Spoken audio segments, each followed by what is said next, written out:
तर ते सांगून झालं.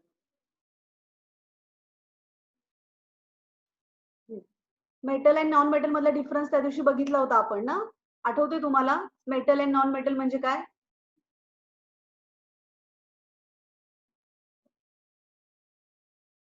हॅलो, आवाज येतोय ना? हो मॅम. हा, मेटल अँड नॉन मेटल. आता आज थोडासा पुढचा पार्ट पण मी तुम्हाला सांगणार आहे, त्यासाठी पण मेटल नॉन मेटलचं गरजेचं आहे तुम्हाला माहित असतं. मेटल म्हणजे काय? इलेक्ट्रॉन्स काय करतो मेटल? रिमूव्ह. हा, मेटल जे डिनोट करतो, डोनेट करतो, बरोबर. जे एलिमेंट्स मेटल का इलेक्ट्रॉन्स डोनेट करतात त्यांना आपण म्हणणार आहोत मेटल्स, बरोबर. आणि जे एलिमेंट इलेक्ट्रॉन्स एक्सेप्ट करणार त्यांना म्हणणार आहोत आपण नॉन मेटल. ठीक आहे. आता ह्यामध्ये ह्या सगळ्या प्रॉपर्टी तुम्ही बघितल्या आहेत की lustre, conductivity, heat and electricity, ductility, malleability, ह्या प्रॉपर्टी शोन बाय मेटल. म्हणजे मेटलच काय करतं, ह्या सगळ्या प्रॉपर्टी सगळ्या मेटल्सच्या आहेत. आणि नॉन मेटल मध्ये त्या सगळ्या कुठल्याही प्रॉपर्टी दिसत नाही. म्हणजे non lustre, poor conductor of heat and electricity, non ductile, non malleable, हे सगळे काय हे डिफरन्स मध्ये तुम्हाला दाखवले मी की मेटल्स कसे असतात आणि नॉन मेटल्स. एक्झाम्पल्स सांगा बरं मेटल्स नॉन मेटल्सचे. सोडियम, हा, सोडियम मेटल आहे, मॅग्नेशियम, बरोबर. हा, मॅग्नेशियम मॅग्नेशियमचा ऍटॉमिक नंबर किती आहे? 12. हा, मग इलेक्ट्रॉनिक कॉन्फिगरेशन कसं येईल त्याचं? टेक. हा, 2, 8, 2, 2, 8, 2. ओके. आता हे कसं कळलं रे तुम्हाला? हे इलेक्ट्रॉनिक कॉन्फिगरेशन कसं लिहायचं वगैरे तुम्हाला आठवते सगळं? सगळ्यांना क्लिअर आहे ते कन्सेप्ट? सगळे क्लिअर आहे. क्लिअर आहे सगळे. आता जे कोण सगळे लेक्चर मध्ये आहेत त्या सगळ्यांना काय, कुणाला काय प्रॉब्लेम आहे त्यामध्ये? कारण ह्या बेसिक गोष्टी आहेत ज्या तुम्ही 8, 9, 10th मध्ये बघितलेल्या आहेत, पण कदाचित तुम्ही ते विसरू शकता. म्हणजे काही मला त्याबद्दल म्हणायचं नाहीये, पण जर येत नसेल यातलं कुणाला जर काय, तर विचारू शकता तुम्ही आता की 282 जे लिहिलेलं आहे मी इलेक्ट्रॉनिक कॉन्फिगरेशन, तर हे काय आहे? म्हणजे तीन तीन कुठे कुठे लिहिले आपण, का लिहिले असं? कशाबद्दल माहिती आहे ती? कोण सांगेल मला? किती ऑर्बिट्स असतात? 4. 4. कुठल्या कुठल्या? KLMN. KLMN 4 ऑर्बिट्स असतात, बरोबर. ऍटम बद्दल आपण बोलतोय, ठीक आहे, कुठल्याही एका स्पेसिफिक ऍटम बद्दल. तर ऍटम बद्दल आपण बोलताना त्यामध्ये एक न्यूक्लियस असतं सेंटरला, ठीक आहे. एकच मिनिट, मी तुम्हाला ड्रॉ करूनच दाखवते. एकच मिनिट.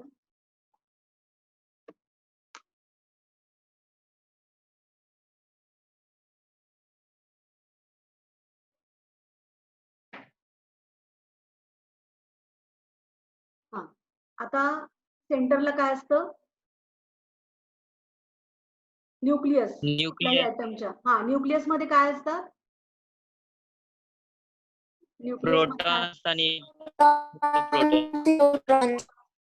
प्रोटॉन्स अँड न्यूट्रॉन्स, ठीक आहे. आणि इलेक्ट्रॉन्स काय करत असतात? बाहेरच्या ऑर्बिट मध्ये मूव्ह करत असतात. हा, इलेक्ट्रॉन्स रिव्हॉल्व करत असतात, बरोबर. डेफिनेट ऑर्बिट्स मध्ये ते काय करत असतात? रिव्हॉल्व करत असतात, ठीक आहे. आता जर मी ते तुम्हाला दाखवते की सेंटरला काय आहे? न्यूक्लियस आहे, फर्स्ट ऑर्बिट आहे ही, फर्स्ट ऑर्बिट. त्यानंतर सेकंड, थर्ड आणि फोर्थ.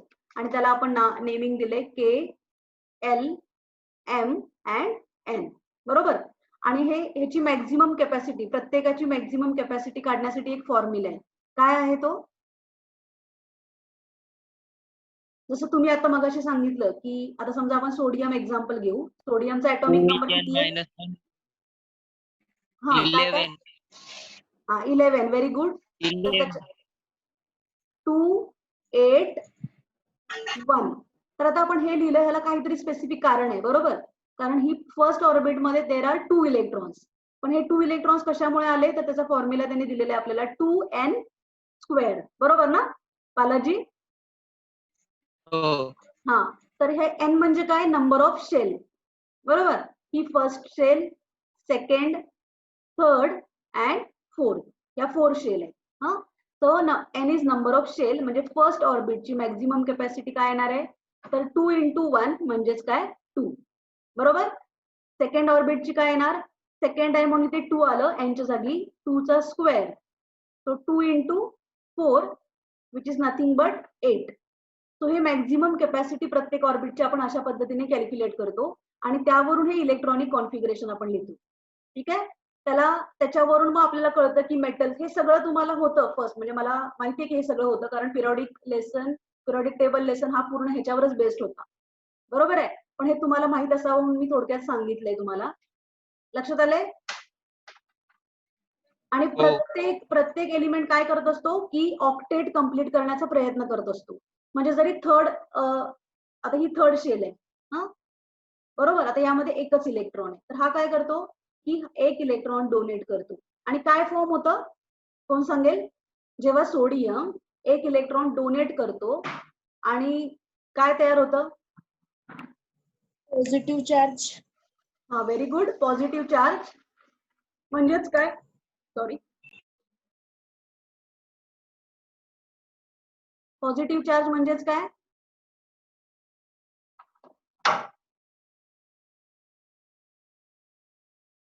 जिया, स्टेबल झाला.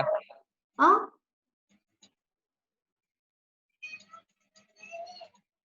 आवाज नाही आला रे. ऑक्टेट कंप्लीट झालं त्याने असतं. ऑक्टेट कंप्लीट केले.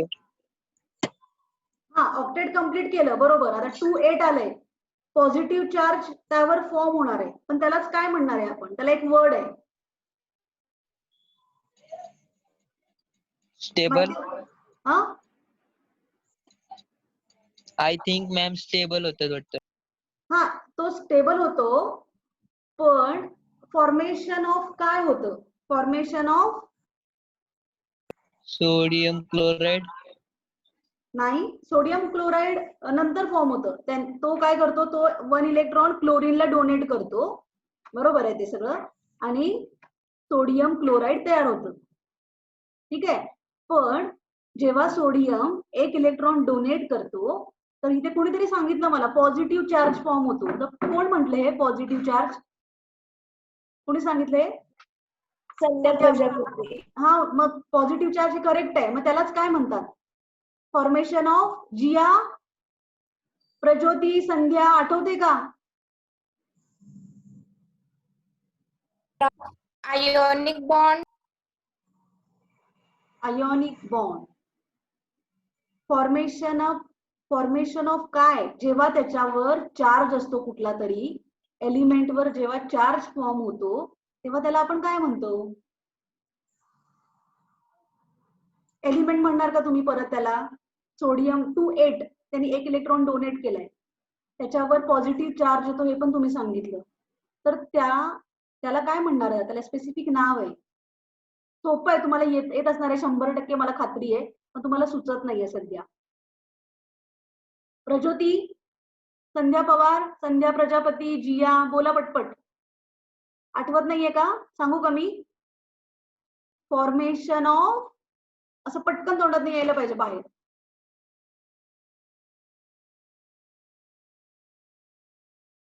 फॉर्मेशन ऑफ आयन्स ना, आयन्स फॉर्म होतात. कुठले कुठले आयन्स असतात? कॅटायन्स, एनायन्स, आठवते? हो मॅम आठवते. विसरला ना? का आठवत नव्हतं, हा वर्ड आठवत नव्हता, नक्की काय झालं? वर्ड आठवत येत नव्हतं. होतं, फक्त तोंडात जात नव्हतं, वर्डच येत नव्हतं तोंडात. वर्ड, हा, ओके, ठीक आहे. तर पॉझिटिव्ह चार्ज म्हणजेच कॅटायन फॉर्म होतं, ठीक आहे. आणि जेव्हा इलेक्ट्रॉन्स तो एलिमेंट एक्सेप्ट करतो, तर त्याच्यावर निगेटिव्ह चार्ज फॉर्म होतो, बरोबर? म्हणजेच त्याला आपण म्हणणार आहोत एनायन्स. कॅटायन्स आणि ऍनायन्स. आता हे सोडियम क्लोराईड जे तू म्हटलास, तर क्लोरीनचं इलेक्ट्रॉनिक कॉन्फिगरेशन काय 287. 287. हा करेक्ट. 17 ॲटॉमिक नंबर आहे आणि त्यामुळे त्याचं इलेक्ट्रॉनिक कॉन्फिगरेशन झालं 287. तर आउटर मोस्ट ऑर्बिट मध्ये 7 इलेक्ट्रॉन, तर तो काय करतो, हा इलेक्ट्रॉन स्वतःकडे घेतो आणि सोडियम क्लोराईड फॉर्म होतो. बरोबर, हे तुम्ही बघितले ऑलरेडी. आणि जेव्हा सोडियम इकडे एक इलेक्ट्रॉन देतो तर त्याच्यावर +1 चार्ज होतो आणि क्लोरीनवर -1 चार्ज होतो, फॉर्म होतो. म्हणजे हे जे तयार झाले हे Na+ आणि Cl- हे काय आयन्स आहेत, कॅटायन्स अँड ऍनायन्स. कळालं? ठीक आहे. हो. आता ह्याच्यावर +1 चार्ज येतोय, ह्याच्यावर -1.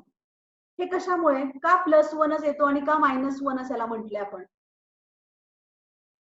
हे खूप बेसिक आहे हा, हे तुम्ही खूप वेळा बघितलंय, पण मी फक्त जस्ट क्रॉस चेक करते की तुम्हाला येतंय का. का सोडियमवरच प्लस चार्ज तयार झाला आणि क्लोरीनवर मायनस? मी उलट का नाही म्हणू शकत तुम्ही याला? कोण सांगेल?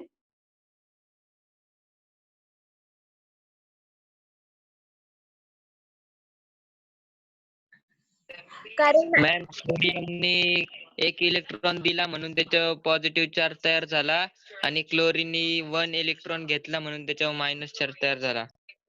ओके. आता जेव्हा तो इलेक्ट्रॉन दिला त्यांनी, तर ॲटॉमिक नंबर मध्ये काय फरक झाला?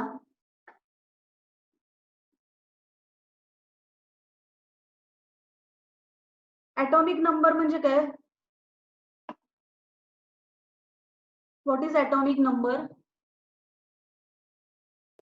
Number of proton. Number of protons. हा, अजून?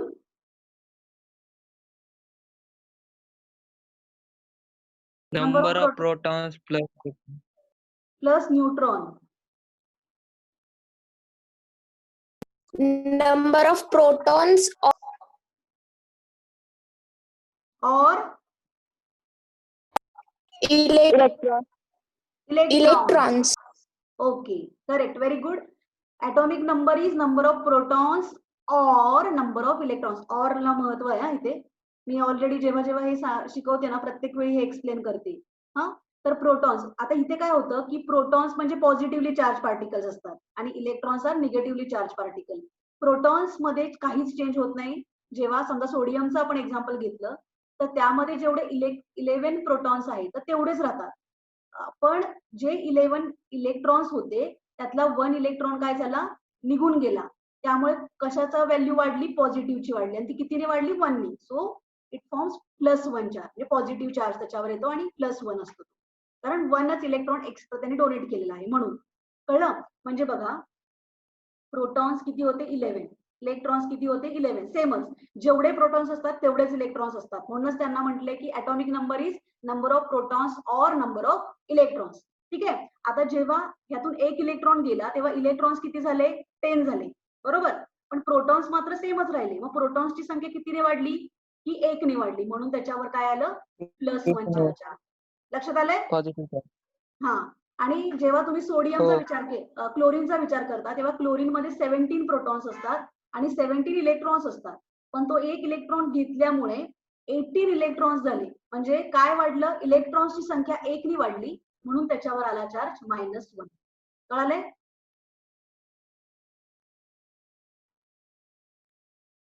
लक्षात आले सगळ्यांना?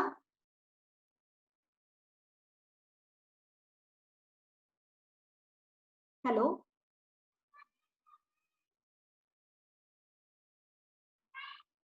हॅलो, समजलं मॅडम. Yes ma'am. आवाज येतोय ना मध्येच, मला आवाजच तुमचा कुणाचा आला नाहीये. ठीक आहे. तर आता ह्याच्यानंतर आता आपल्याला बघायचंय, आता ह्या फर्स्ट लेसन मध्ये बरेच फॉर्म्युलेज म्हणजे किंवा बरेच प्रॉब्लेम्स आहेत ना. तर आता त्यासाठी तुम्हाला माहित पाहिजे व्हॉट इज मॉलिक्युलर मास. तुम्हाला माहिती आहे व्हॉट इज मॉलिक्युलर मास? आता हे पण तुम्हाला होतं आधी. Formula mass, molecular mass, atomic mass, ह्या गोष्टी सगळ्या तुम्ही ऐकल्यात आतापर्यंत. तर मॉलिक्युलर मास म्हणजे काय, कोण सांगेल मला? Molecular mass, molecular mass of a substance is the sum of average atomic masses of all the atoms of elements which constitute the molecule. Molecular mass of a substance is the mass of one molecule of that substance relative to the mass of one carbon, that is 12 atom. आता for example घेऊ म्हणजे तुमच्या लक्षात येईल की molecular mass. आता molecular mass of carbon dioxide आपल्याला find out करायचं आहे. तर CO2 त्यासाठी तुम्हाला काय माहित पाहिजे? Atomic mass of carbon. Atomic mass of carbon किती आहे? कोण सांगेल? Atomic mass. ऍटॉमिक नंबर आतापर्यंत आपण मगाशी बघितलं. Atomic number. ऍटॉमिक मास म्हणजे काय रे? कोण सांगेल? What is atomic mass? Number of protons and neutrons in a Number of nucleus. protons plus number of हा, P प्लस एन. बरोबर. P प्लस एन म्हणजेच काय झालं? Atomic mass. मग कार्बनचा ऍटॉमिक मास किती आहे?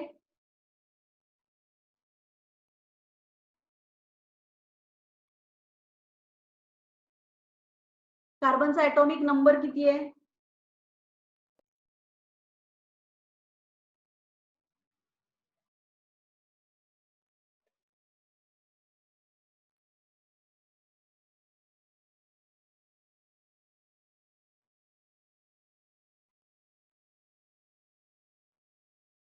six. ऍटॉमिक नंबर 6 आहे आणि ऍटॉमिक मास 12. बरोबर. आता जेव्हा तुम्हाला molecular mass of carbon dioxide find out करायचं आहे, तर इथे कार्बन आहे आणि ऑक्सिजन ऍटमचे किती मॉलिक्युल्स आहेत? 2 मॉलिक्युल्स ऑफ ऑक्सिजन. बरोबर. मग कार्बनचा ऍटॉमिक मास किती आहे? 12 plus 2 into atomic mass of oxygen किती आहे? ऑक्सिजनचा ऍटॉमिक मास 16. हा बरोबर 16. 16. म्हणजे आता किती होणार? 12 प्लस 16 टू जा 16 टू जा सांगा. 32. 32. हा, सो किती आन्सर येईल? 44. म्हणजेच molecular mass of carbon dioxide कसं फाइंड आउट केलं आपण? लक्षात आलं तुम्हाला कसं फाइंड आउट केलं? कार्बनचा ऍटॉमिक मास प्लस 2 मॉलिक्युल्स आहेत तिथे ऑक्सिजनचे, सो 2 इंटू 16 केलं, सो आपल्याला 32 मिळालं. मग 12 प्लस 32 44 आले आपल्याला आन्सर. कळलं? युनिट. यू म्हटलं म्हणजे युनिट. हे मॉलिक्युलर मास फाइंड आउट केलं आपण. लक्षात आलंय कसं फाइंड आउट करतात मॉलिक्युलर मास? तुम्हाला एक एक्झाम्पल देते, तुम्ही करून मला ते सेंड करायचं.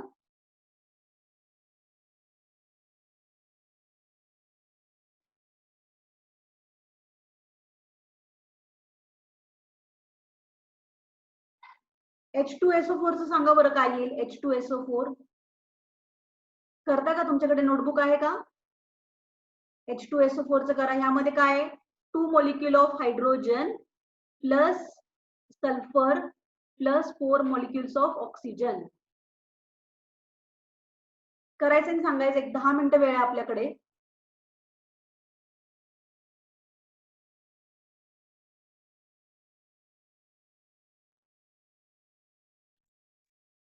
Teacher. हा, हायड्रोजनचा atomic mass 98. 98. Okay, very good. कोणी सांगितलं? प्रज्योती. प्रज्योती. ओके. हा, आता बघा हायड्रोजनचा ऍटॉमिक मास किती आहे? 1. बरोबर. प्लस सल्फरचं किती आहे Prajyoti? Atomic mass of sulphur 32 plus 4 into 16. So 2 plus 32 16 4 जा 64. बरोबर. 98. कळालंय सगळ्यांना कसं आलं 98? मोनिका? अजून एक एक्झाम्पल सांगा ना. हा, सांगते. एकच समजून. मिनिट. हा, सांगते. आता बघा एक एक्झाम्पल तुमच्या टेक्स्टबुक मधलंच घेते मी. C6H12 sorry C6H5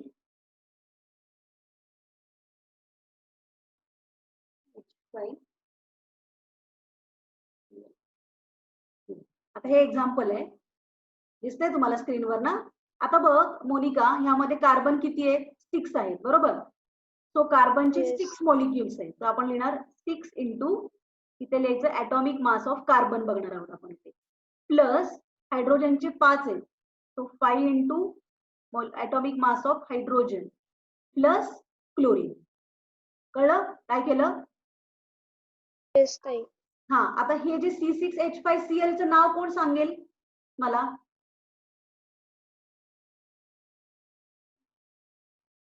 C6H5 C6 आहे म्हणजे काय? CH3 हे C6H5 म्हणजे काय आहे?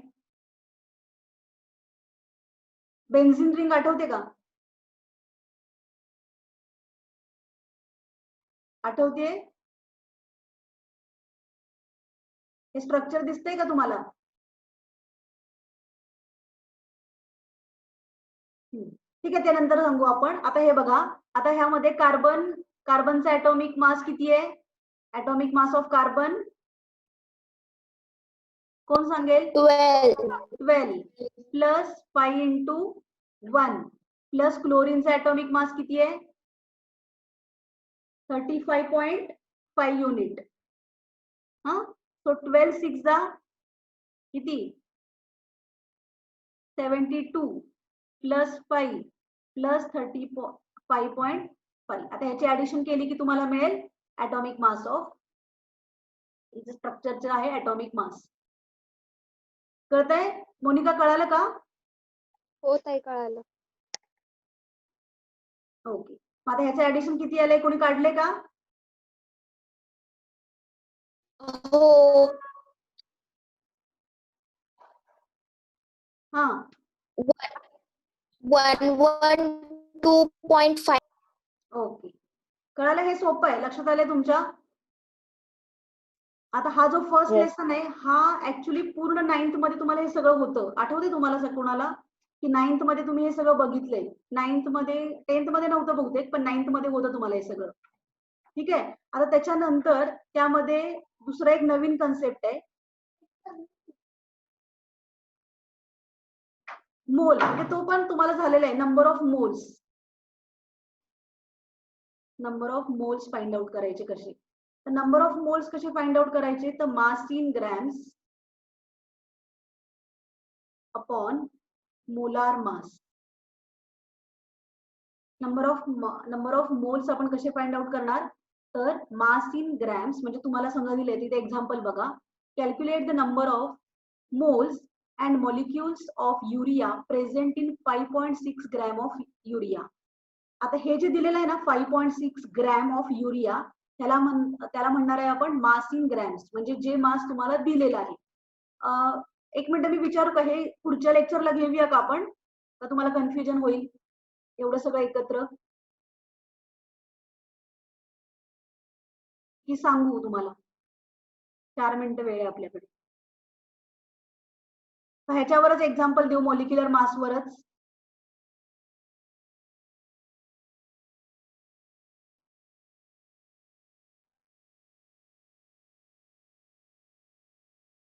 आता बघा इथे दिलंय find the formula mass of NaCl. आता हे जे दिलंय ना एक्झाम्पल, हे पण तुमच्या टेक्स्टबुक मधलंच आहे, formula mass of NaCl. Average atomic mass of sodium किती आहे? 23. आणि average atomic mass of chlorine is 35.5, म्हणजे सेम.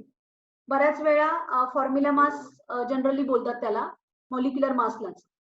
ठीक आहे.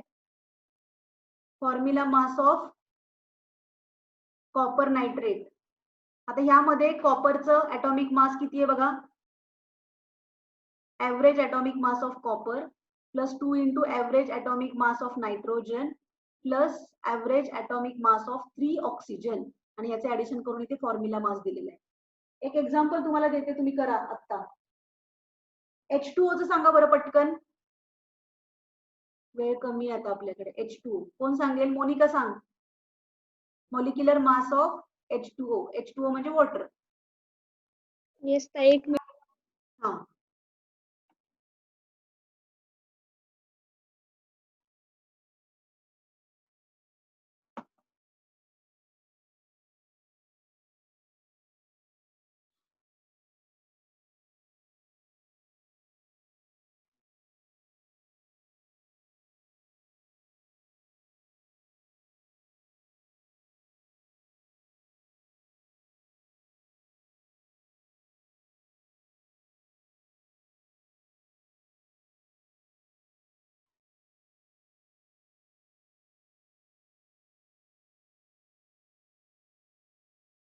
जिया कळते ना ग?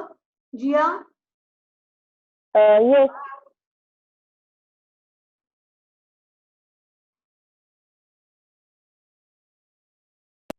ताई मी सॉल्व्ह करून ग्रुप वरती पाठवू का? हा पाठव ना. 18 minutes answer आहे. हा 18 answer आहे ना? हा 2 atomic mass of hydrogen plus atomic mass of oxygen. So 2 into 1 plus 16. So 2 plus 16, 18. आता हे सगळे एक्झाम्पल्स तुम्ही नोट डाऊन करा आणि मला सेंड करा ग्रुपवर सगळ्यांनी. ठीक आहे. आता ह्याच्या नंतरच्या लेक्चरला आपण तो मोल कन्सेप्ट बघू. तो खूप महत्वाचा आहे आणि त्याच्यावर बेस्ड एक्झाम्पल तुम्हाला नीट जेई ह्या एक्झाम मध्ये पण जास्ती प्रमाणामध्ये येऊ शकतात. सो आपण त्याला एक वेगळं लेक्चर ठेवू कारण तो सिलेबस मधून डिलीट केलेला नाहीये कारण तो महत्वाचा टॉपिक आहे. ठीक आहे. तर नेक्स्ट सेशनला आपण ते बघूया. ठीक आहे. अजून कोणाला काही डाऊट्स असतील किंवा जे काही आता मी घेतलं लेक्चर त्यामध्ये काही कळालं नसेल तर ग्रुपवर आपल्या मेसेज करा. ठीक आहे. Okay. ओके. लेफ्ट करू मग?